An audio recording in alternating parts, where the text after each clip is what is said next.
பக்தன் ஒருவன் ஆன்ம ஞானம் கிட்டுவதற்கான தகுதியை பெற ஆயத்தம் செய்வதற்கு முன்பாக நற்கூறுகளையும் தெய்வீக பண்புகளையும் வளர்த்து கொள்ள வேண்டும் என்று சில நூல்களில் கூறப்பட்டுள்ளதே என்று வினவ அதற்கு பகவான் அருளிய பதில்: நற்குணங்கள் தெய்வீக இயல்புகள் யாவும் ஆன்மீக அறிவில் அடக்கம் பெறுகின்றன.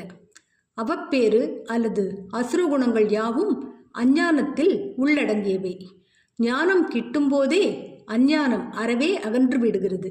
தெய்வீக பண்புகள் அனைத்தும் தாமாகவே வந்தடைகின்றன. ஆன்ம ஞானம் பெற்ற ஒரு மனிதன் பொய் பேச மாட்டான், தீவினை புரியான், தவறேதும் இழைக்க மாட்டான். ஞான அறிவு பெறுவதற்காக தயார் செய்து கொள்வதன் பொருட்டு நற்பண்புகளை ஒன்றன் பின் ஒன்றாக வளர்த்து கொண்டே போக வேண்டும் என்ற சில வேதாந்த நூல்களில் கூறப்பட்டுள்ளது என்னவோ வாஸ்தவம்தான். ஆனால் நேர் வழியாம் ஞான மார்க்கத்தை பின்பற்றுவோர் தெய்வீக பண்புகளை அடைவதற்கு ஆன்ம விசாரணை ஒன்றே போதுமானது. அவர்கள் செய்வதற்கு வேறெதுவும் இல்லை.